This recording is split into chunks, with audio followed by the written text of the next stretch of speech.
terdapat riwayat di mana daripada Muhammad bin Al-Munkadir radhiyallahu anhuma menceritakan, ya, Nabi SAW datang menziarahiku ketika aku sedang sakit.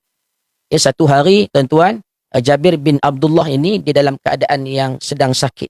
Maka Nabi datang ziarah dia, lalu baginda mengambil air wuduk baginda dan menyiram air wuduknya kepadaku. Dan baginda bersabda, siramkanlah ke atasnya. Maka apabila aku tersedar daripada pingsanku, aku pun berkata kepada Nabi, apabila aku mati, tidak akan ada yang mewarisi hartaku, melainkan seorang anak perempuan yang tiada bapa dan tiada anak. Bagaimana cara pewarisannya?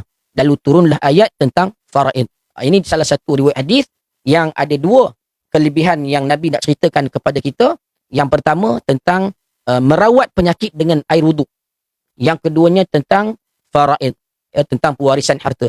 Berkata ulama, antaranya Ibnu Battal rahimahullahu ta'ala, mengubati pesakit dengan menyiramkan air wuduk ke atasnya adalah lebih baik jika yang menziarahinya itu ialah orang yang soleh yang dapat diambil keberkatan daripadanya, dan dengan siraman itu dapat menyembuhkan penyakitnya.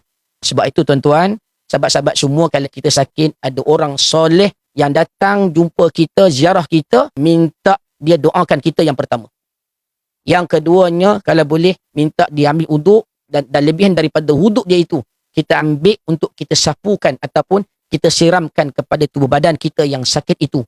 Mudah-mudahan dengan keberkatan, ya, air wuduk orang yang soleh itu ataupun doa daripada orang yang soleh itu dimakbulkan oleh Allah Subhanahu Wa Taala dan menyembuhkan penyakit kita.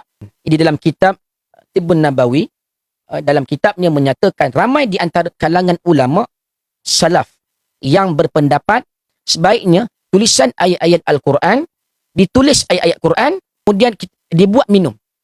Maknanya di sini tuan-tuan, ada kaedah rawatan menggunakan penulisan Al-Quran kepada air. Kepada air dalam pinggan kan, kita buat kan, menggunakan dakwah zafaran dan sebagainya kan. Itu salah satu kaedah rawatan yang boleh kita buat untuk mencari kesembuhan. Dikisahkan daripada Ibnu Abbas radhiyallahu anhu bahawa beliau pernah menyuruh dituliskan 2 ayat Al-Quran untuk seorang wanita yang sukar melahirkan anak. Kemudian direndam dalam air dan airnya diminum dan disiramkan kepadanya.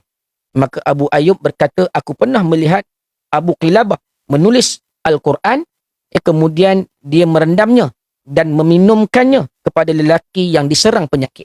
Ini di antara pandangan sahabat Nabi SAW, ya, kaedah rawatan menggunakan penulisan Al-Quran dalam pinggan ataupun bekas. Lepas itu airnya dibuat minum dan disapukan kepada tempat yang sakit.